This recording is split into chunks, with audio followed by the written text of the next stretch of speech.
Captain Han Sol Kim stood on the bridge of the UES Defiant Dawn, watching the stars drift past through the main view screen. The ship was small by galactic standards, barely 300 meters long, but it was humanity's finest. Han Sol felt proud every time he walked through its corridors. The crew of 37 had become his family over the past 2 years of deep space exploration. Captain, called Tae Min Lee from the communications station. His voice carried an unusual tension. That made Han Sol turn around immediately. "We're receiving a transmission. It's different." Han Sol moved to stand behind Tae Min's chair. "Different how?" "The signal is incredibly strong, much stronger than anything we've seen before, and it's using translation protocols I've never encountered." Tae Min's fingers danced across his console. "Sir, I think this is from the Galactic Council."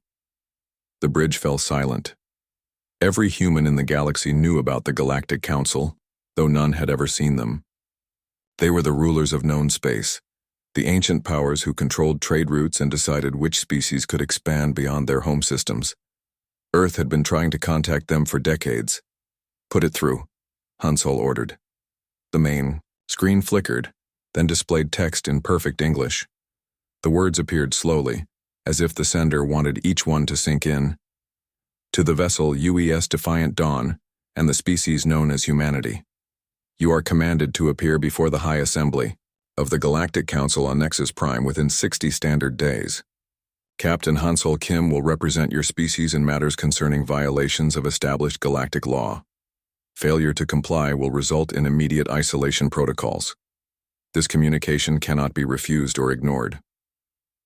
The message ended with coordinates and navigation data for a location deeper in space than any human had ever traveled. Han Sol stared at the screen for a long moment. "Tae Min, send this to Earth Command immediately. Priority Alpha." "Already done, sir," Tae Min replied. "But sir, at this distance it will take weeks for them to receive it and weeks more for any reply to reach us." Engineer Una Park climbed up from the lower deck, her coveralls stained with engine grease. She was Han Sol's oldest friend, and he could see the concern in her dark eyes. "I heard the announcement over the comm system. Captain, what violations are they talking about? We've been careful to follow all the protocols in the first contact manuals." "I don't know," Han Sol admitted. "But we don't have a choice. We have to go." Navigator Sora Choi looked up from her station. "Sir, I've been analyzing the coordinates. Nexus Prime is in the galactic core region. It will take us 55 days to get there, even pushing our engines to maximum efficiency. That gives us 5 days to figure out what we're walking into," Han Sol said. "Sora, plot the course. Una, I want a full systems check. If we're going to represent humanity, we need to arrive in perfect condition." Medical Officer Jin Woo Nam emerged from his small medical bay. "Captain, I've been thinking about the wording of that message. They said violations of established galactic law. What if we broke laws we didn't know existed?" Han Sol nodded grimly. "That's exactly what I'm afraid of. Jin Woo, start researching everything we know about galactic protocols. Tae Min, see if you can decode any other transmissions in the area. Maybe we can learn something about what we're facing." Over the next few days, as the Defiant Dawn began its journey toward the galactic core, more details emerged. Tae Min discovered that the Galactic Council consisted of 3 major powers: the Valorian Empire, known for their military might, the Keth Syndicate, master traders and negotiators, and the Naga Hegemony, an ancient race that claimed to be the first spacefaring civilization. "The scary part," Tae Min reported during a senior staff meeting, "is that I can't find any record of a species successfully challenging the Council and winning. Every case I can decode ends the same way. The species accepts junior member status or faces complete isolation." Una leaned back in her chair.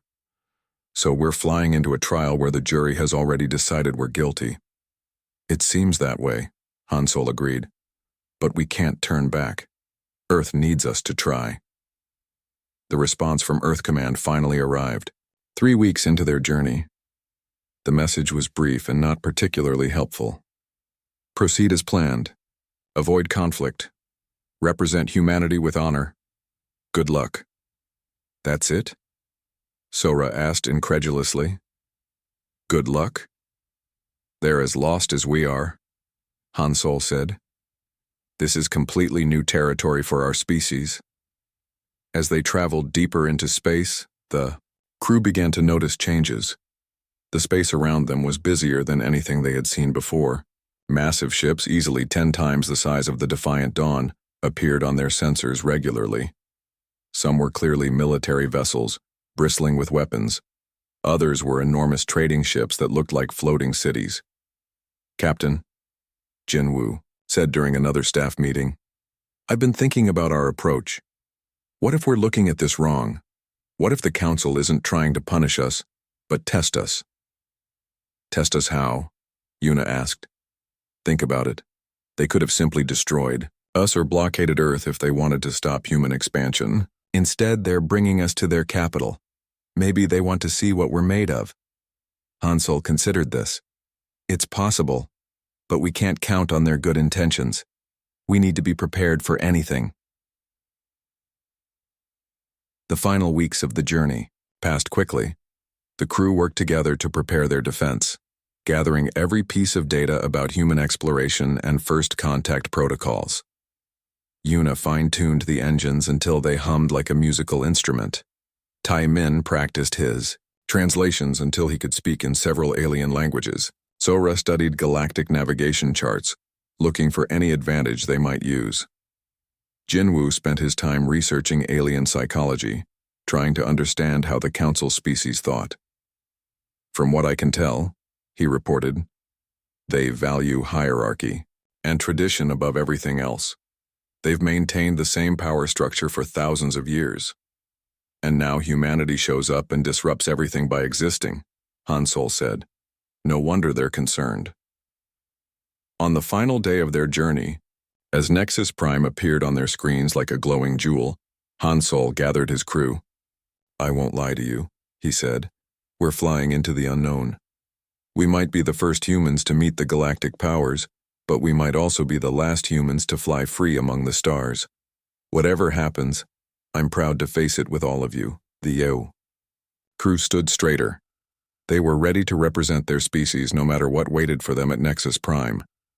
The Defiant Dawn flew toward its destiny, carrying the hopes and dreams of humanity in its small but determined hull. The first challenge came when they were still 2 days out from Nexus Prime. Hansel was reviewing their defense strategy when alarms suddenly blared across the bridge. Captain, Sora called out, her voice tight with concern. 3 massive ships just dropped out of hyperspace directly in our path. They're enormous. Hansel moved to the main screen and felt his breath catch. The ships were unlike anything humanity had ever built. Each one was easily 2 kilometers long, their hulls gleaming silver and bristling with weapon arrays. They moved with the confidence of apex predators. This is Battle Commander Vexmore of the Valorian Imperial Fleet. A deep voice boomed through the communication system. Taemin had activated the translation protocols, but even through the electronic conversion, the aliens' tone carried unmistakable arrogance. Human vessel, you will submit to immediate inspection. Han Sol looked at his crew. Every face showed the same tension he felt. Taemin, open a channel. This is Captain Han Sol Kim of the UES Defiant Dawn. We are traveling to Nexus Prime under direct orders from the Galactic Council. We will comply with your inspection. What followed was the most humiliating hour of Han Sol's career. Valorian soldiers, tall and covered in what looked like natural armor plating, boarded the Defiant Dawn and examined every corner of the ship. They moved through the corridors like they owned them, touching equipment without permission and speaking, in their own language as if the humans weren't even present. Primitive technology, one of them commented in accented English, clearly wanting the crew to understand. How do they even survive in space with such basic systems? Yuna's jaw tightened, but she said nothing. Hansel placed a calming hand on her shoulder. They had to endure this. The Valorians finally left, but their commander's parting words were clearly a warning. Small ship for such a big reputation, human. Perhaps you should have stayed in your own small corner of the galaxy. The second encounter happened the very next day. This time it was a swarm of small, fast ships that surrounded the defiant dawn like angry insects. The vessels were sleek and black, with no obvious weapons but an obvious threat in their numbers. Keth Syndicate Trading Patrol, announced a cold, calculating voice. Human vessel, you are traveling through regulated trade space without proper documentation. Prepare for economic assessment. Economic assessment, Timon whispered to Hansol. What does that mean? They found out quickly. The Keth were different from the Valorians. Where the warriors had been brutally direct, the Keth were subtle and precise. They didn't board the ship, but their scans were incredibly detailed.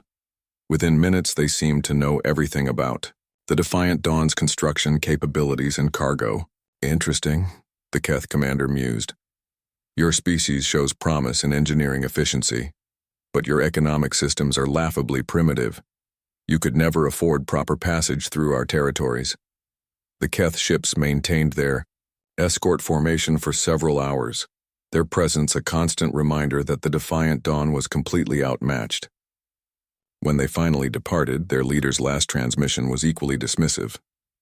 Perhaps your council hearing will assign you a proper trade sponsor, human. You clearly need guidance. Hansol gathered his senior staff that evening.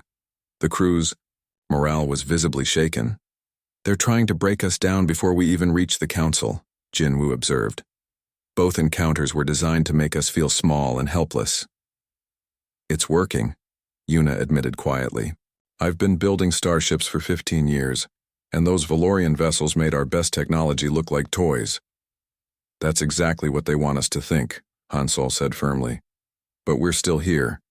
We're still flying toward Nexus Prime. That has to count for something. The third and most dangerous encounter came as they approached the outer system of Nexus Prime itself. This time, the challenge came from the Naga hegemony, and it was unlike anything they had faced before. The Naga ships seemed to flow rather than fly. They were long and serpentine, moving through space with an organic grace that was both beautiful and terrifying. Instead of stopping the Defiant Dawn, they simply surrounded it. Ancient protocols require escort through sacred space, hissed a voice that sounded like wind through dry leaves. Human vessel will follow. Human vessel will not deviate. Human vessel will survive if worthy. What followed was the most harrowing flight of Hansol's life. The Naga led them through what they called the Stellar Graveyard, a region of space filled with the remnants of dead stars and the wreckage of countless ancient ships.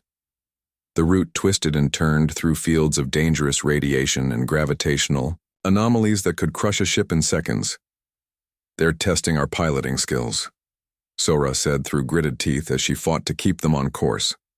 Her hands flew across the navigation controls, making constant micro-adjustments to avoid debris and energy fields. More than that, Taemin said suddenly.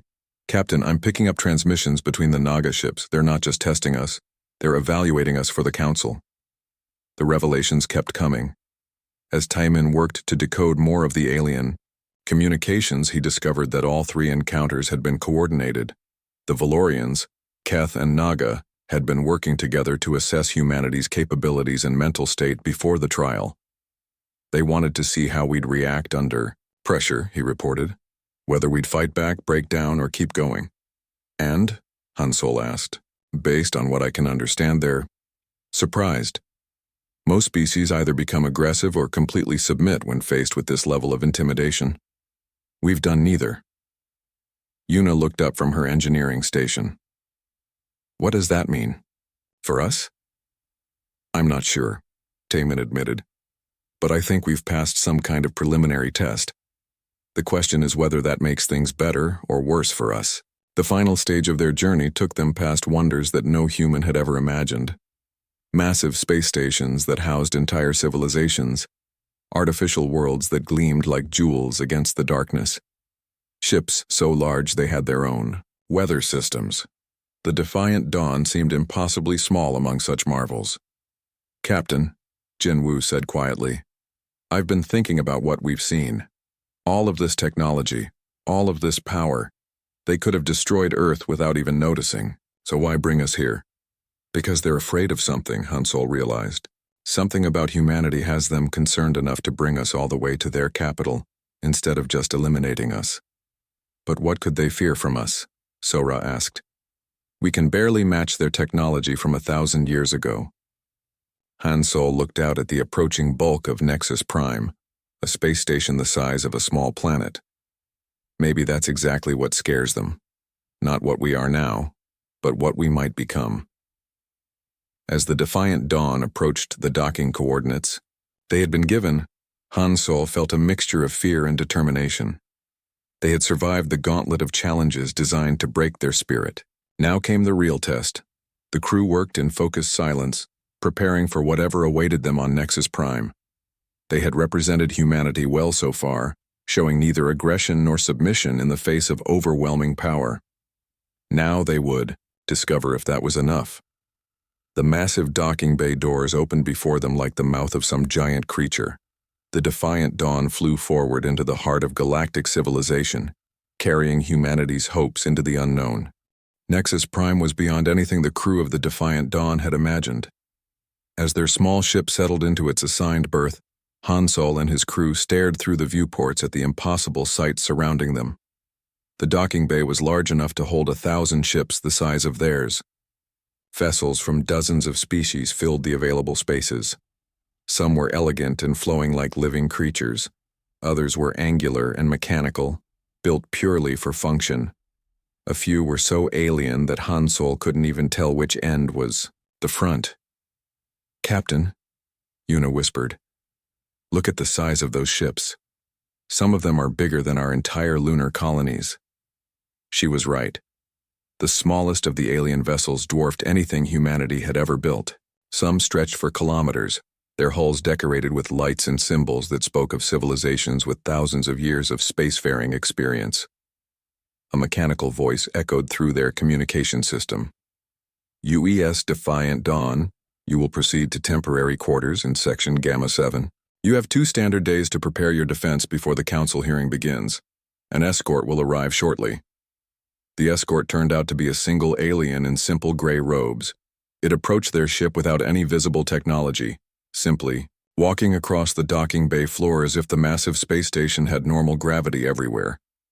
"I am Mediator Kolyan," the being said when Han Sol met it at the airlock.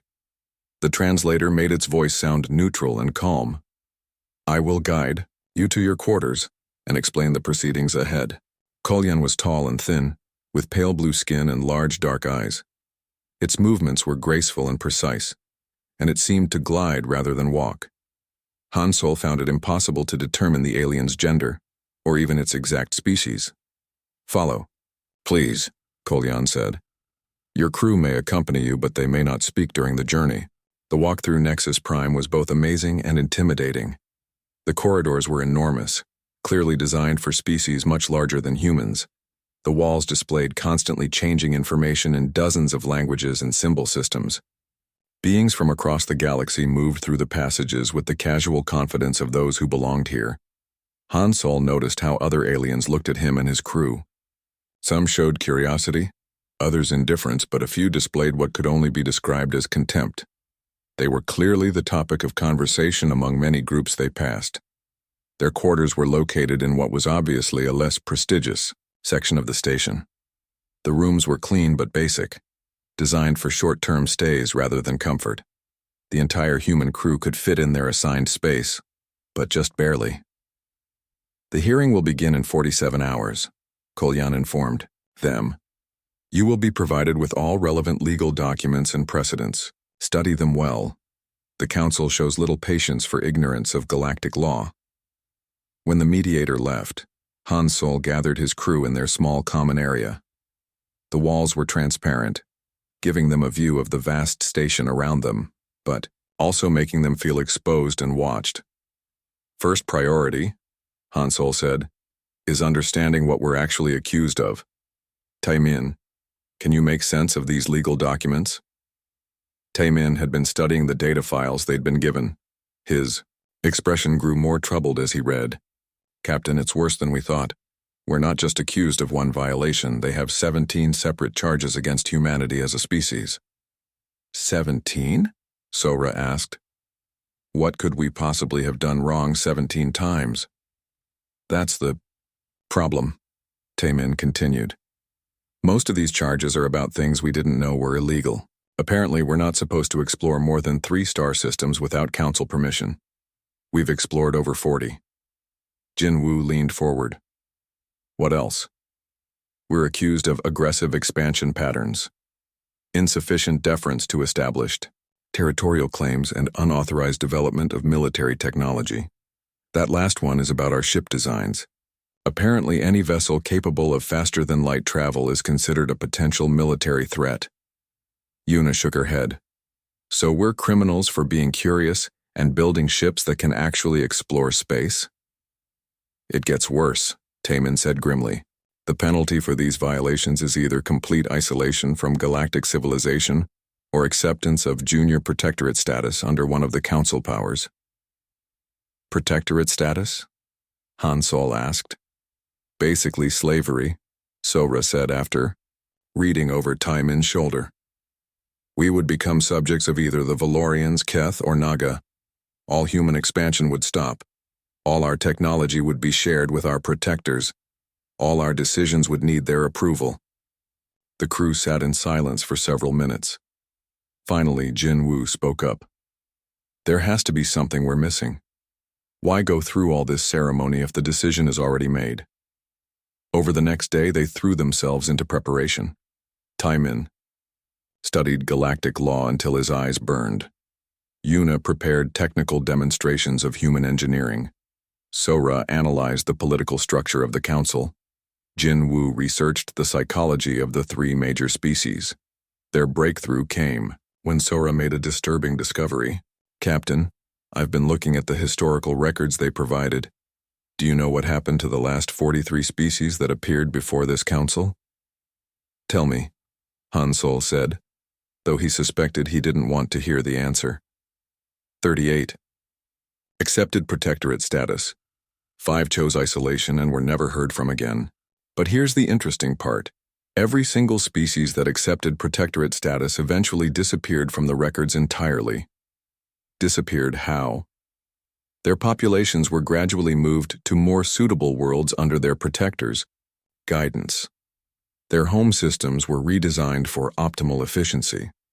Within a few hundred years, there's no trace of their original cultures, technologies, or even languages. They became completely absorbed into the council powers that protected them. The implications hit the crew like a physical blow. This wasn't about justice or galactic law. This was about maintaining the existing power structure by eliminating any potential threats. They're not trying to punish us, Han Sol realized. They're trying to make us disappear. Jin Woo had been studying the psychological profiles of their judges. Captain, I think I understand their strategy now. The council powers aren't united in how they want to handle us.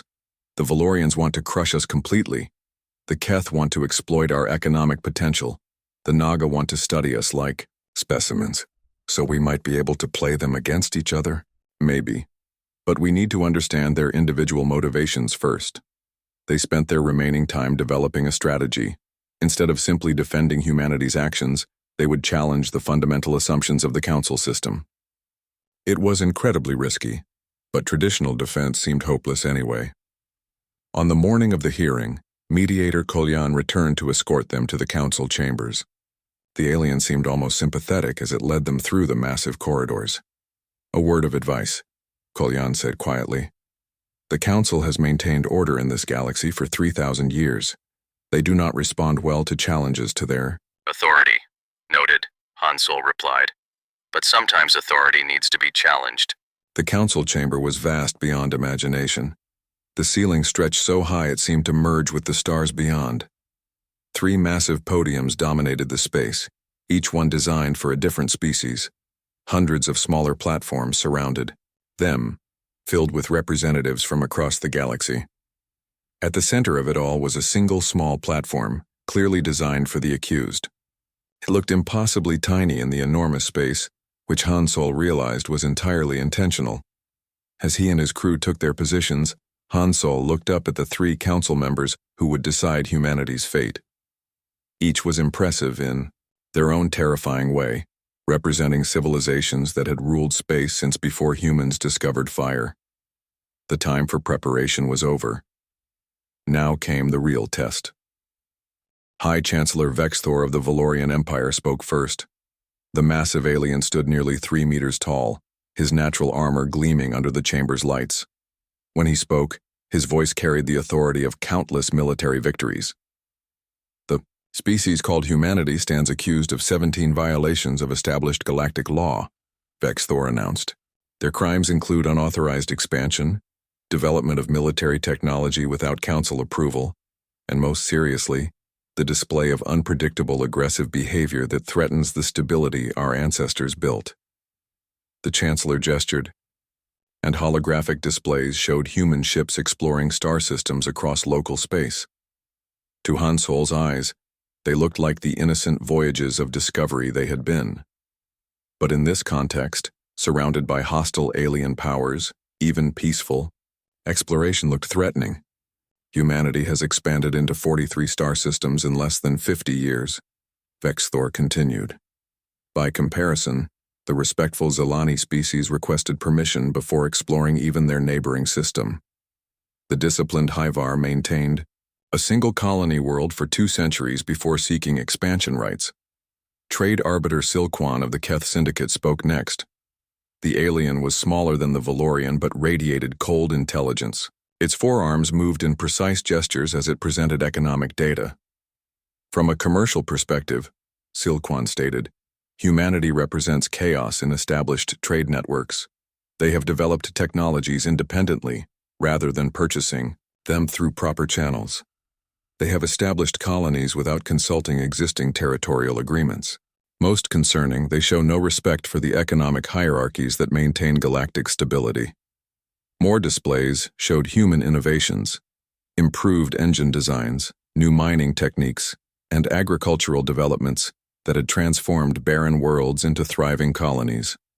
Again, Han Solo saw progress and ingenuity, but the Council clearly saw threat and disruption. Finally, Naga Prime Isandara spoke. The ancient alien's voice carried the weight of millennia, each word carefully chosen and loaded with meaning. Most disturbing of all, the Naga hissed, is humanity's unpredictable nature. Our psychological analyses show a species that refuses to follow established patterns. They adapt rather than conform. They question rather than obey. They innovate rather than purchase solutions. Such chaos cannot be allowed to spread throughout civilized space. The charges went on for hours. Every aspect of human development was presented as evidence of dangerous instability. Their democratic governments were proof of inability to maintain proper hierarchy. Their scientific method was presented as reckless experimentation that could endanger other species. Even their art and music were cited as examples of unpredictable creativity that might influence other races. When the formal accusations were complete, High Chancellor Vexthor looked down at the tiny human platform with obvious disdain.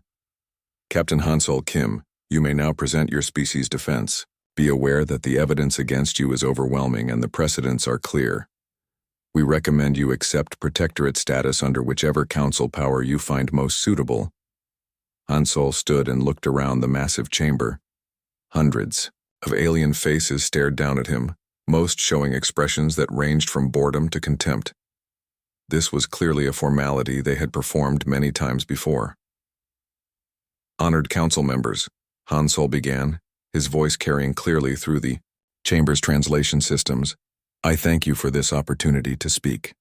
However, I must point out a fundamental flaw in your proceedings. Murmurs of surprise rippled through the chamber. No accused species had ever challenged the Council's procedures before. You have accused humanity of crimes, but you have not established your right to judge us. By what authority do you claim jurisdiction over species that never agreed to your laws? High Chancellor Vexthor's eyes flashed with anger. By the authority of 3,000 years of maintaining galactic peace and stability. Peace for whom? Hansol asked calmly. Stability that benefits whom? I've studied your records, Chancellor. In those 3,000 years, how many new species have been allowed to join your council as equals? The silence that followed was deafening. Taimin stepped forward with a datapad. The answer, Hansol continued, is 0. Every species that has appeared before you has either been absorbed as a protectorate or forced into isolation. You haven't maintained peace. You've maintained a monopoly. Trade arbiter. Silquan's forearms moved in what might have been agitation. Your accusations are baseless, human. The council system has brought prosperity to countless worlds. Prosperity for your 3 species, Sora said, joining Hansol on the platform. But what about the Zelani you mentioned? Where are they now?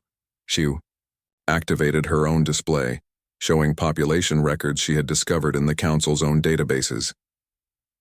The Zelani homeworld now serves as a mining colony for the Keth Syndicate.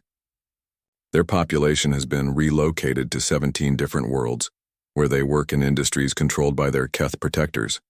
They haven't governed themselves in over 400 years.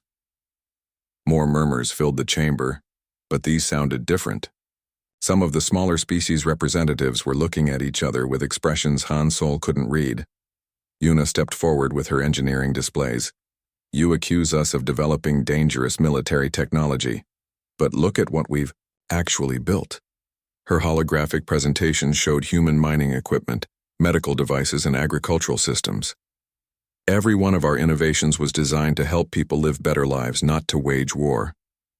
Furthermore, Jin Wu added, joining the group, our medical research has already identified potential treatments for 17 different diseases that affect minor council species. Our biological studies have helped 3 different ecosystems recover from industrial damage. We share our knowledge freely, not hoard it for profit. Naga Prime Yasendara's serpentine head weaved slowly. Your unpredictability remains a threat, regardless of your current intentions. Unpredictability? Hansol asked. You mean adaptability. You mean the ability to find new solutions to old problems. You mean the refusal to accept that things must always stay the same, just because they've been that way for thousands of years.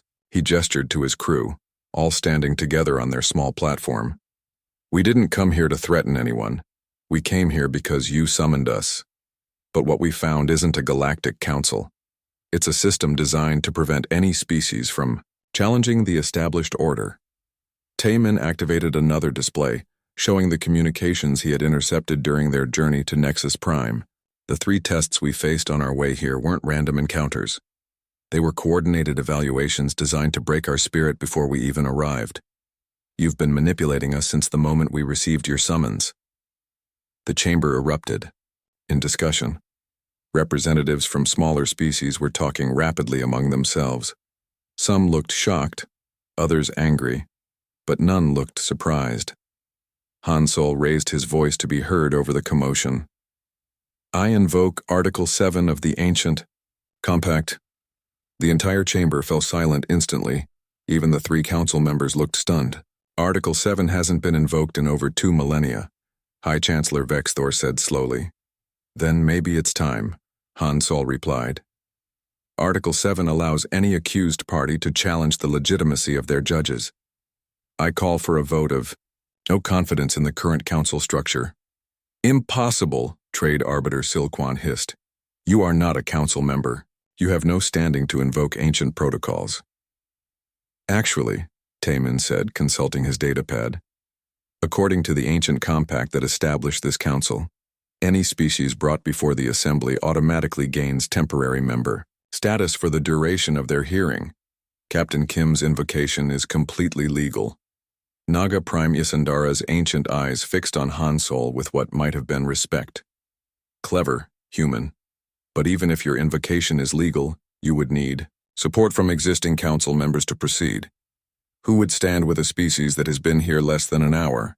Hansol looked around the chamber at the hundreds of representatives from smaller species. Many of them were watching the proceedings with obvious fascination. For the first time in millennia, someone was challenging the system that had kept them all in subordinate positions. Let's find out, Hansol said. The silence in the great chamber stretched for what felt like an eternity. Hansol could feel the weight of hundreds of alien gazes upon him and his crew. They had just done something unprecedented in 3,000 years of galactic history. Then, from one of the smaller platforms, a voice spoke up.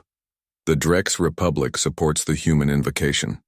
Every head in the chamber turned toward the speaker, a being that looked like a cross between a tree and an octopus. Han Sol had never heard of the Drex, but apparently their words carried weight because they triggered a chain reaction. "The Taylor Coalition also supports the motion," called another voice from across the chamber. "The unified clans of Bresh stand with the humans," added a third. Soon, voices were calling out support from all across the Great Assembly, species that Han Sol had never heard of, representing civilizations that had been silent for centuries under Council rule, were finally finding their courage to speak. High Chancellor Vexthor's face had turned an alarming shade of purple. "This is unprecedented. These minor species have no authority to challenge Council decisions." "Actually, they do," came a new voice from near the chamber entrance. Mediator Kolyan glided forward, carrying an ancient data crystal. "I have consulted the original compact documents stored in the Archive of First Laws. Every member species, regardless of size or status, has an equal vote in matters of Council legitimacy." The three major powers looked stunned. Trade Arbiter Silquan's forearms gestured frantically. "The archive has been sealed for over 1,000 years. How did you access it?" "The humans requested historical research assistance," Kolyan replied calmly. "As a neutral mediator, I was obligated to provide accurate information." The archive opened when presented with a legitimate legal inquiry. Naga Prime Yasundara's ancient eyes narrowed. "You helped them plan this challenge." "I provided the same. Legal resources that should have been available to every species that appeared before this council," Kolyan corrected. "The fact that no one has requested them before does not make them invalid." Han Sol realized what had happened. The mediator had been silently supporting their defense all along, providing just enough guidance to make their challenge legally sound. How many other species might have succeeded if they had received similar help? The vote proceeded despite the major powers' protests. One by one, the minor species voiced their support for the no-confidence motion. Some spoke with obvious fear, glancing nervously at the three great podiums. Others spoke with growing confidence as they realized they were not alone. Jinwoo had been quietly working at his datapad during the voting. He stepped forward and activated a holographic display. "While we wait for the final tally," he announced, "I'd like to present a practical demonstration of human cooperation." His display showed detailed medical scans and genetic analyses. 3 days ago, I identified a plague affecting the Coloran species that has persisted for 40 years. Council medical resources have been unavailable due to the Coloran's minor member status. A shocked murmur came from one section of the chamber where the Coloran representatives sat. "However," Jinwoo continued, "human medical techniques have identified both the cause and a potential cure. We're prepared to share this information freely with no strings attached." He transmitted the data to the Coloran platform. The aliens there huddled over their displays, their excitement visible even across species barriers. "This is what cooperation looks like," Han Sol said, addressing the entire chamber. "Not domination, not exploitation, but mutual aid and shared progress." Yuna stepped forward with her own presentation. "Our engineering solutions have improved efficiency on 17 different worlds. Our agricultural techniques have increased food production on 9 colonies. Our energy systems have reduced pollution on 6 planets. All of this information is freely available to any species that wants it. The current council system hoards knowledge and technology," Sora added. "They maintain power by keeping others dependent.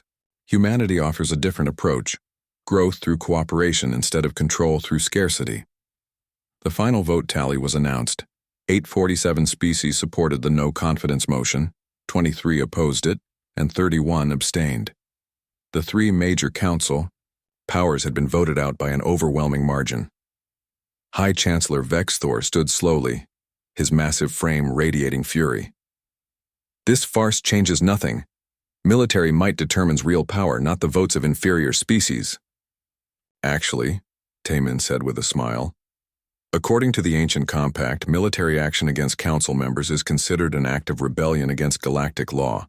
Any species that uses force to overturn a legitimate vote forfeits all council privileges and protections. The Valorian Chancellor looked like he was about to explode. But Trade Arbiter Silquan placed a restraining gesture on his arm. The Keth were master negotiators, and they could see the writing on the wall. "What exactly are you proposing, humans?" Silquan asked carefully. "A new system," Hansol replied. "One where membership is earned through contribution, not inherited. Through conquest.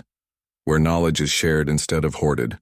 Where new species are welcomed as partners instead of subjugated as protectorates." "And who would lead this new system?" Naga Prime Yasundara asked, her ancient voice carrying grudging curiosity. "No one," Sora answered. "That's the point. Instead of permanent rulers, we propose rotating leadership based on expertise and need. Instead of a hierarchy, we suggest a network where every species contributes their strengths." The chamber buzzed with discussion as the implications sank in.